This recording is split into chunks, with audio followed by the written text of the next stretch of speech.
Salut, moi c'est Niki de Niki Conseil and Coaching. Quelle est la valeur de ta vie à tes yeux? As-tu envie de te transformer afin de devenir la meilleure version de toi-même, de t'optimiser? Niki Conseil and Coaching t'accompagne dans ta transformation afin que tu crois en toi, en tes rêves et que tu commences enfin à t'autoriser à briller. Hey, j'espère que tu vas bien. Je reviens aujourd'hui avec un nouvel épisode de podcast. Ça fait un petit moment que je n'ai pas pu enregistrer en fait parce que j'étais en pleine période d'examen. Donc du coup, c'est vrai que je n'ai pas pu t'annoncer la pause de mon podcast. J'avais prévu d'enregistrer un petit épisode dans lequel je t'expliquerai un petit peu ce qui se passait, mais malheureusement, j'ai pas pu m'y consacrer parce que j'étais aussi pas mal en mouvement. Donc voilà, alors aujourd'hui, je reviens avec beaucoup d'énergie, avec beaucoup de nouvelles idées. Et du coup, le thème de ce jour, en fait, ce sera tout simplement l'entretien d'embauche. Donc, oral d'examen, la gestion des émotions pour paraître à l'aise et droit dans ses bottes lors d'un oral d'examen ou d'un entretien d'embauche. Pourquoi je traite ce sujet-là? Parce que je pense que c'est un sujet assez important. C'est vrai que c'est pas forcément dans la lignée de ce que j'ai pu te proposer jusqu'alors, mais quand j'ai fait mon épisode 0, j'avais annoncé que lors de mon épisode 8, je parlerais de ce sujet-là. Et ce qui est vraiment rigolo et intéressant, c'est que je sors justement d'une période où j'ai eu à gérer des oraux, des écrits d'examen. Donc voilà, je me dis en pleine période du mois d'avril, du mois fin avril, début mai, ça me paraît vraiment un moment intéressant de parler de ce sujet-là parce que je pense qu'il y a des personnes qui sont en plein dedans, notamment les oraux d'examen. Donc je voudrais en fait partager avec toi pour t'aider à bien gérer tes émotions lors de ces événements-là. Donc du coup, c'est vrai que comme je le disais tout à l'heure, j'étais plutôt absente ces derniers temps, mais j'étais quand même active sur mes autres réseaux, hein. Donc j'ai pas été active sur le podcast, mais j'ai été active sur mes autres réseaux. Donc si tu ne me suis pas encore, que ce soit sur Instagram, sur Facebook ou même sur ma chaîne YouTube, n'hésite pas en fait à me suivre, ça te permet de garder un lien et de continuer d'avoir des infos parce que c'est pour enregistrer un épisode de podcast, il faut quand même un contexte un petit peu particulier. C'est pas toujours évident pour moi de créer le cadre et l'environnement, mais du coup quand c'est comme ça, je suis quand même active sur mes autres réseaux. Donc tu peux m'y retrouver avec grand plaisir. Je te mets en lien dans la description de mon épisode. Mon Linktree, en fait, c'est tout simplement un lien qui te permet de retrouver tous les endroits où je suis présente, en fait, sur les différentes plateformes de réseaux sociaux. Bon, assez parlé de réseaux. Maintenant, on va rentrer un petit peu dans le vif du sujet. Donc cet épisode, en fait, il va se décomposer en 3 parties. Donc dans la première partie, je vais tout simplement te donner 7 clés pour gérer tes émotions et paraître à l'aise lors d'un oral d'examen. Dans la deuxième partie, je vais te donner 4 clés pour paraître à l'aise et droit dans tes bottes lors d'un entretien d'embauche. Et dans la dernière partie, je vais te partager mon expérience dans le domaine et sur le sujet en faisant un petit feedback en fait sur mes entretiens d'embauche que j'ai pu vivre, on va dire, lors de ces dernières années et également sur mes oraux d'examen que j'ai pu vivre aussi très récemment. Alors pour commencer du coup avec les oraux d'examen, donc la première clé que je te partagerai, ce serait tout simplement qu'il est extrêmement important en fait que tu connaisses le sujet. Donc tu dois vraiment t'assurer de maîtriser les sujets sur lesquels tu vas être interrogé. Donc c'est vrai que c'est pas toujours évident de savoir parce que par exemple si je te prends le cours d'histoire, voilà, en histoire tu as énormément de cours et si tu as un oral au bac d'histoire, tu dois effectivement maîtriser un minimum tous les sujets, parce que tu peux pas savoir à l'avance sur quel sujet tu vas tomber, mais en tout cas, tu dois quand même avoir des connaissances de base sur chaque sujet. Après, il y a certaines personnes qui diront que ça peut être intéressant de miser sur une tendance, c'est-à-dire par exemple en se basant sur ce qui a pu tomber sur les années précédentes. Là, c'est vraiment au petit bonheur la chance. C'est vrai que ça peut marcher, ça, mais bon, comme je le dis, c'est vraiment au petit bonheur la chance. Si tu tombes sur un sujet que tu ne maîtrises pas, le risque, c'est vraiment que tu sois complètement à la ramasse et que tu foires ton examen. Donc moi, je te suggère effectivement de maîtriser peut-être plus un sujet si tu sens que c'est un sujet qui peut tomber, mais de quand même mettre ton nez dans les autres sujets. C'est hyper important. Donc tu dois aussi prendre le temps en fait de réviser en profondeur et de comprendre les concepts clés. Donc comprendre les concepts clés, ça va vraiment t'aider, comme je le disais, à pouvoir, comme on dirait vulgairement, broder, même si tu ne maîtrises pas absolument le sujet sur lequel tu tombes, hein. Donc ça, c'est la clé numéro 1. Donc la deuxième clé, ce serait tout simplement de t'inviter à faire des simulations. Donc quand tu sais que tu as un oral d'examen, il est absolument important et même capital de t'entraîner à l'oral. Donc tu peux le faire devant quelqu'un avec qui tu te sens bien. Donc si par exemple tu as un petit peu la pression devant quelqu'un, moi par exemple, bon je suis mariée donc ça a pu m'arriver en fait de m'entraîner en face de mon mari, mais c'est vrai que des fois j'ai peur d'être jugée un petit peu, donc c'est pas toujours facile. Essaye de trouver vraiment une personne devant qui tu es super à l'aise et devant qui tu n'auras pas peur, pardon, ni honte de faire une erreur en fait. Donc du coup, faire une simulation, bon, faire des simulations d'oral d'examen, donc ça peut être avec des amis, avec des membres de ta famille, ou même seul, hein, tu peux aussi le faire seul devant un miroir, ça m'est aussi arrivé. Tu te mets seul devant ton miroir et tu te parles, et puis surtout tu te regardes aussi dans les yeux, c'est important de te regarder dans les yeux parce que ça te met vraiment face à toi-même et ça te permet aussi d'être plus à l'aise. Donc cela va t'aider en fait à te familiariser avec l'environnement de l'examen et à gagner en confiance en toi. Donc pour la clé numéro 3, en fait, je vais tout simplement t'inviter à planifier ta présentation. Donc c'est-à-dire en fait, il faut absolument que tu organises tes idées et que tu prépares un plan pour ta présentation. Donc ça t'aidera à te sentir plus au contrôle en fait de la situation pendant l'examen et ça va aussi t'aider à éviter les blancs et les moments de confusion. Donc en fait, tu poses tout sur papier. Par exemple là, moi, tu vois, pour enregistrer mon épisode de podcast, bon, je le faisais pas avant, mais depuis quelques temps, j'ai décidé en fait de faire comme un espèce de plan. Tu vois, je te présente les choses. Donc je t'explique en fait que je vais faire les choses en trois parties, tu vois, et il y a une partie 1, une partie 2, une partie 3. Je sais de quoi je vais parler, je sais dans quelle direction je vais aller, et ça me permet en fait de limiter les blancs, de limiter les pauses, quoi. Bon, il y a un petit peu de quand je parle, j'avoue, je maîtrise pas encore ça, mais ça viendra. Je trouve que je m'améliore quand même avec le temps. Mais ce qui est sûr, c'est qu'en fait, en planifiant ta présentation, ça te permettra en fait d'être plus en confiance et de limiter les moments de confusion, en fait. Voilà, donc pour la clé numéro 4, en fait, il faudra que tu gères le track. Ça, c'est vrai que c'est pas toujours hyper évident. Parce que c'est vrai que comme tu sais qu'il y a un enjeu derrière, en fait, ça te met vraiment dans un état de stress. Et là, tu vois, même quand je parle, je suis en train de me projeter là. Je suis en train de revivre des moments d'examen ou des moments d'oraux. Et c'est vrai qu'au début, quand tu arrives, tu trembles à l'intérieur. Il y a du trac qui est là, en fait. Tu te sens vraiment envahi et submergé par le stress, par la peur de ne pas y arriver. Parce qu'il y a un enjeu hyper important. Tu te dis qu'il faut absolument que tu réussisses.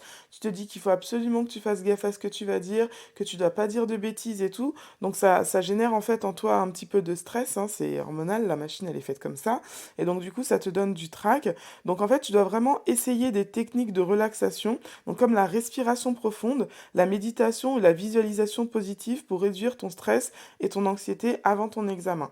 Donc tu te mets dans un cadre, dans une espèce de bulle dans ta tête et tu choisis en fait ce qui colle le mieux à toi. Moi personnellement, je dis ce qui colle le mieux, mais ça peut être plusieurs choses, parce que personnellement, je sais que je suis tout à fait pour la relaxation, je suis autant pour la projection et je suis aussi tout à fait autant pour la méditation. Donc tu vois, il y a vraiment plusieurs choses qui peuvent marcher. La respiration aussi, c'est hyper important et ça d'ailleurs, je le suggère vraiment à tout le monde, que tu sois plutôt méditation, visualisation positive ou autre. Vraiment, la respiration profonde, ça peut que aider. Et ça, dans toute situation de stress, que ce soit dans une condition d'oral ou même d'entretien d'embauche, ou même de colère, voilà, quelle que soit la situation dans laquelle tu te retrouves et que tu te sens un petit peu submergé, la respiration profonde, ça aura toujours un impact positif et ça va toujours t'aider à mieux gérer tes émotions, d'accord? Donc ensuite, la cinquième clé que je te proposerai en fait, ce serait d'avoir une présence scénique en fait. Tu dois te concentrer sur ta posture, sur ta gestuelle et sur ton expression faciale pour renforcer ta confiance en toi. Même si tu sais qu'en arrivant devant ton oral, ton jury, pardon, ou même devant la personne à qui tu vas avoir un oral d'entretien, d'embauche, tu te sens un petit peu stressé, tu dois vraiment adopter une posture et une gestuelle qui donnent l'impression que tu es sûr de toi.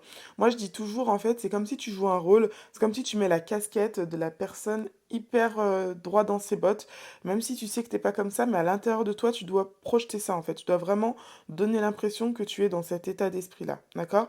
Donc, tu dois veiller à maintenir un bon contact visuel avec l'examinateur et adopter une posture ouverte et sûre de toi. Donc, même si tu te sens dans le doute, tu te forces, tu regardes la personne de façon sûre, avec assurance. Et surtout, regarder dans les yeux. Ne pas forcément faire comme on appellerait ça, une lutte de regard. Hein. Tu dois pas te dire je vais pas flancher, je vais pas flancher. Mais tu dois quand même montrer en fait de l'assurance en regardant la personne dans ses yeux. Juste une chose, si tu portes des lunettes, je t'invite à ne surtout pas oublier de les mettre. Parce que moi, par exemple, tu vois, je suis hyper métrope, je porte des lunettes et je sais que dès l'instant où j'ai pas mes lunettes, je suis obligée de baisser les yeux de façon récurrente parce que sinon mes yeux ils partent en vrille en fait, je commence à loucher. Et donc du coup ça peut donner l'impression que je ne suis pas sûre de moi, ça peut donner l'impression que je n'ai pas un regard franc, alors que c'est tout simplement que mes yeux ne tiennent pas. Donc n'oublie pas tes lunettes ce jour-là, surtout si tu en portes, c'est hyper important, ça va t'aider aussi à avoir plus confiance en toi, d'accord? Donc pour la sixième clé, en fait, je vais tout simplement, je vais t'inviter à gérer les imprévus. C'est-à-dire que si tu rencontres une question ou un problème imprévu lors de ton oral, reste calme et surtout ne te précipite pas pour répondre. Il faut vraiment que tu prennes le temps de réfléchir et d'organiser tes pensées avant de poursuivre. Parce qu'en fait, c'est vrai que dans ce genre de situation-là, on panique et on a tendance à vouloir aller vite, mais non. Tu as le droit de prendre un petit temps de pause, tu as le droit de respirer, tu as le droit de réfléchir, de mettre de l'ordre dans tes idées pour répondre quelque chose qui sera le plus proche possible des attentes de ton examinateur.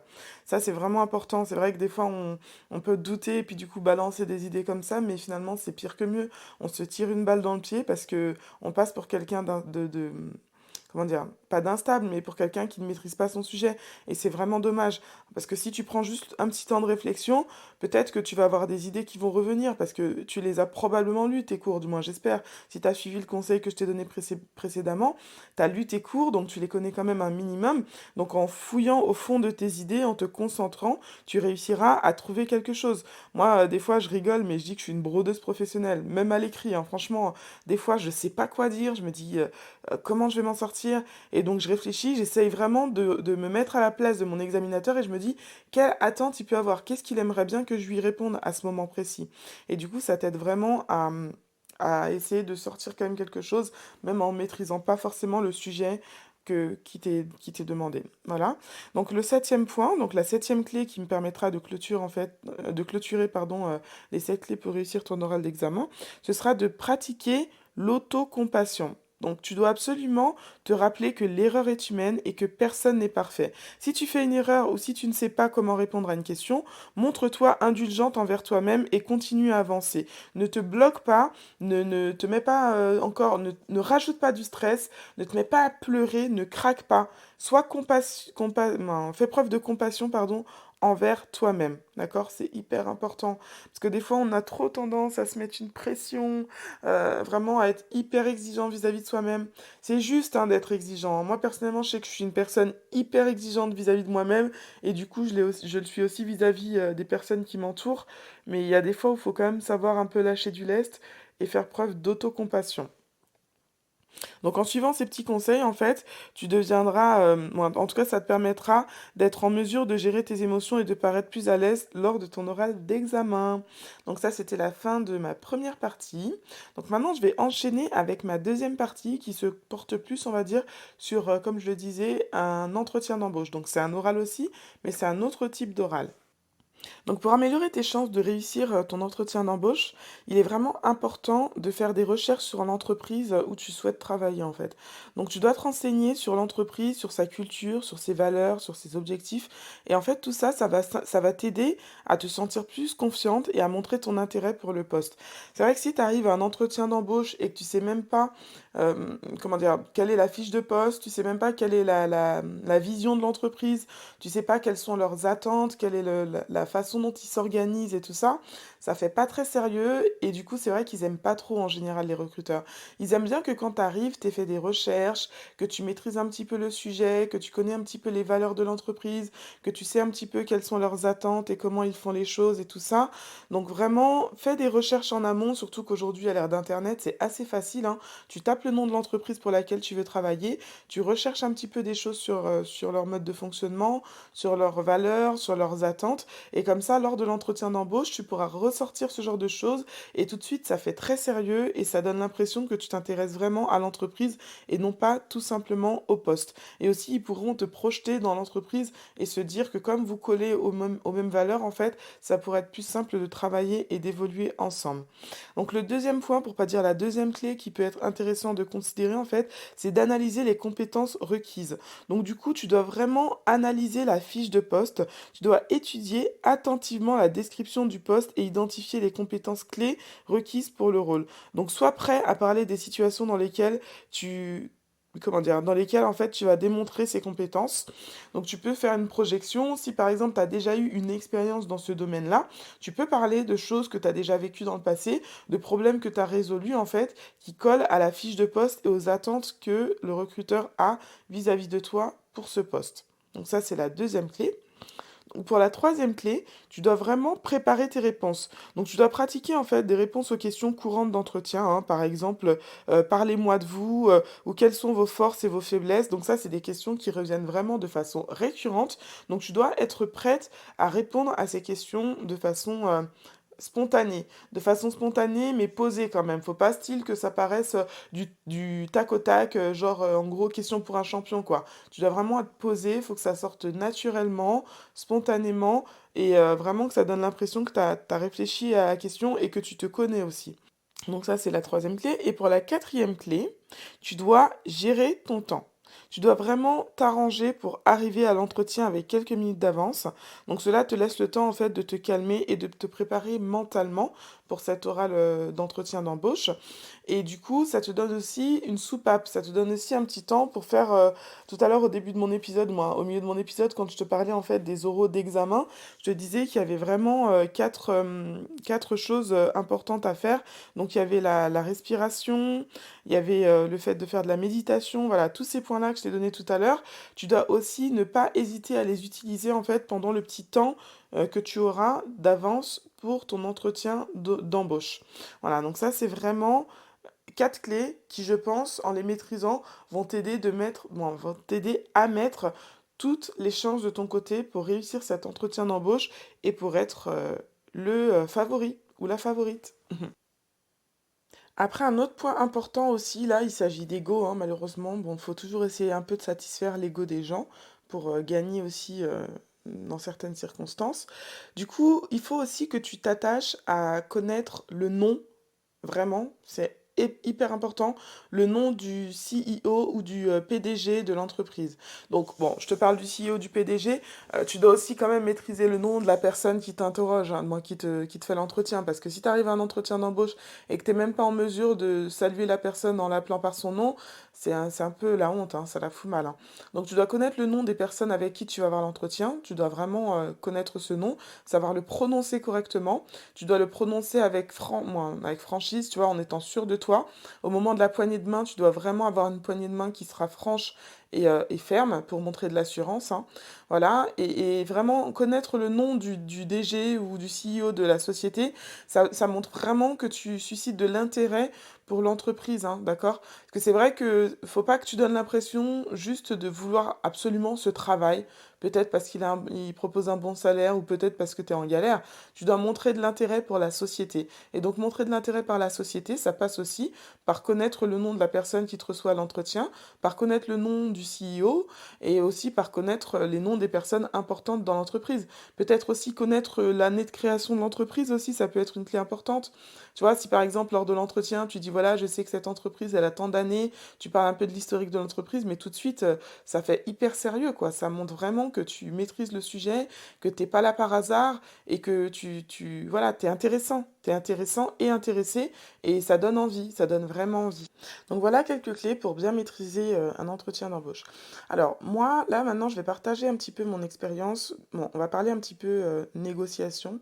Parce que tu vois, j'ai été embauchée dans une banque nationale il y a quelques années. J'ai travaillé pendant 10 ans en banque. Et ensuite, j'ai postulé aussi dans une banque régionale. Donc là, je suis dans une région, j'habite en Haute-Savoie. Et du coup, je voulais travailler dans une banque. Bon, j'ai eu à cœur à un moment donné de travailler ponctuellement, bon, de travailler dans une banque régionale, parce que je voulais quelque chose qui soit plutôt proche de chez moi. Et les banques nationales, on les trouve principalement dans les grandes villes. Donc pour postuler à ce poste, en fait, j'ai dû passer plusieurs étapes. Mais surtout, j'ai réussi à négocier mon salaire. Donc en fait, normalement, dans tout entretien d'embauche, il y a des grilles salariales. Il faut pas hésiter à essayer de négocier ton salaire. Si tu as de l'expérience, si tu as un certain niveau, si tu proposes quelque chose de spécifique, de rare, tu peux proposer une négociation de salaire. Par contre, il faut faire gaffe parce que à ce jeu-là, des fois, tu peux aussi te brûler, hein. C'est à double tranchant. Il faut vraiment que tu essayes de prendre la température, que tu vois si tu le sens ou pas. Et aussi, il faut voir à quel point tu es prêt à passer à côté de cette opportunité si ça ne va pas dans ton sens. Moi, personnellement, je sais que quand j'ai négocié mon salaire pour entrer dans cette banque régionale, j'étais sûre de moi. Je savais que, voilà, je savais que j'avais de l'expérience, je savais que je méritais ce salaire. Et donc, je leur ai fait comprendre que s'ils voulaient m'embaucher, ce serait à ce salaire-là. Maintenant, c'est vrai que j'étais assez sûre de moi, mais j'étais aussi prête à passer à côté de l'opportunité s'ils refusaient. Moi, je me suis fixé un montant, je me suis dit, ce montant-là, c'est le montant que je mérite, c'est le montant que je souhaite. S'ils me suivent, tant mieux. S'ils ne me suivent pas, eh bien, tant pis. C'était l'état d'esprit dans lequel j'étais. Donc maintenant, c'est vrai que quand tu veux négocier ton salaire, il faut t'attendre à ce que potentiellement ça ne fonctionne pas. Mais par contre, il faut être assez à l'aise pour le faire. Parce que si tu le fais et qu'on sent que tu trembles, bah ça montre pas une très belle image, quoi. Ça fait pas très sérieux. Donc ça, c'est vraiment un point que je voulais aborder donc par rapport à mon expérience. Ensuite, bah, je t'avoue que moi, niveau oral d'examen ou entretien d'embauche, à l'oral, je suis quand même plutôt bonne. Par exemple, si je prends mon bac, en fait, je l'ai eu au rattrapage. Il me manquait quelques points et j'ai réussi à doubler mes points à l'oral quand même. Donc pour doubler ses points à l'oral, faut vraiment être fort, je pense. Donc du coup, faut vraiment avoir l'air d'être sûr de toi. Et il faut broder. Comme je disais, l'oral, c'est vraiment une opportunité. Bon, c'est vrai qu'il y a des personnes qui sont meilleures à l'écrit qu'à l'oral, pardon. Mais à l'oral, il faut vraiment considérer que c'est comme si tu jouais un rôle, quoi, hein.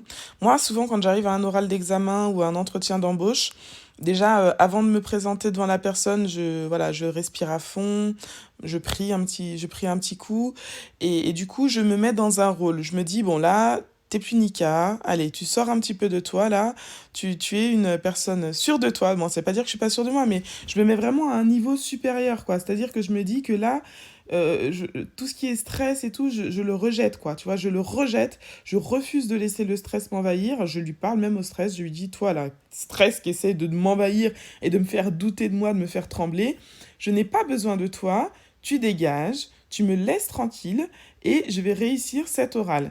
Et je dis au stress, c'est Nika qui va reprendre le contrôle. Je dis, toi, tu n'as pas ta place ici, je n'ai pas besoin de toi, donc tu me laisses reprendre le contrôle et du coup, tu restes à la porte. Tu vois, je parle au stress et puis surtout, je me mets dans un rôle, tu vois, je mets comme une casquette d'actrice. Je me dis, allez, là, moi, je suis Nika.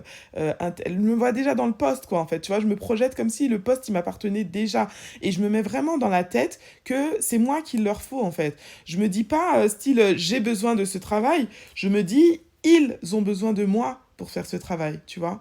Ou quand c'est un oral d'examen, je me dis pas, j'ai besoin de ce diplôme. Je me dis, c'est une formalité pour valider mes compétences, parce que les compétences, je les ai déjà en fait. Que cet oral-là, il vient juste confirmer que je suis apte et que je suis capable à faire ce qu'on attend de moi une fois le diplôme validé, tu vois. Et quand tu changes cette façon de penser, quand tu changes cette façon de voir les choses, ça t'aide vraiment à relativiser l'examen. Moi, l'examen, l'oral, je le vois comme une formalité en fait, comme juste un moment à passer pour confirmer que tu es apte pour faire quelque chose ou pour confirmer que c'est bien toi qui dois prendre ce poste. Donc à partir du moment où tu te vois comme une personne unique, comme une personne spécifique et comme la personne qui est faite pour cette chose-là, tu ne peux que réussir en fait. Par contre, si tu commences à te laisser envahir par le syndrome de l'imposteur, par le doute, par la peur de ne pas y arriver, par tous ces sentiments hyper négatifs et toutes ces émotions hyper polluantes qui vont t'envahir, ça va tout de suite te lier, t'enchaîner, t'empêcher de t'exprimer, te faire douter, te faire bégayer, te faire balbutier. Et du coup, tu vas rater, quoi. Et ce sera vraiment dommage, parce que des fois, tu as les connaissances, tu as les compétences, tout est à l'intérieur de toi, mais c'est juste des émotions négatives qui te submergent et qui prennent le dessus, qui te font rater. Donc ces émotions négatives, laisse-les à la porte. Reprends le contrôle, n'hésite pas à leur parler pour les chasser et pour les faire déguerpir, pour leur faire comprendre, parce que moi je crois vraiment que ces émotions négatives, elles ont des oreilles, entre guillemets, qu'elles entendent quand tu leur parles. Tu leur dis que tu ne veux pas qu'elles soient avec toi, tu leur interdis de t'envahir, et tu reprends le contrôle, et je t'assure que dans ce contexte-là, tu vas réussir et tu ne pourras que réussir.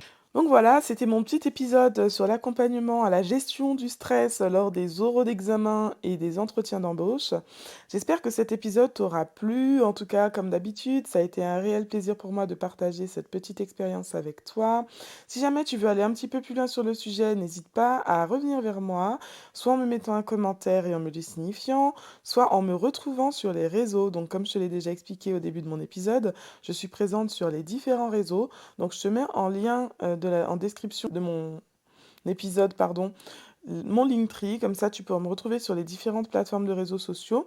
Et moi, de mon côté, j'aimerais beaucoup savoir, en fait, toi, comment tu gères ton entretien d'embauche ou ton oral d'examen. Donc n'hésite pas à me mettre un commentaire, hein, et à me dire comment tu gères ce genre de situation. Et puis comme ça, on pourra en discuter un petit peu. Et du coup, je t'invite aussi à t'abonner à ma newsletter, comme ça te permettra d'avoir accès à mes prochains épisodes de façon plus rapide et plus efficace.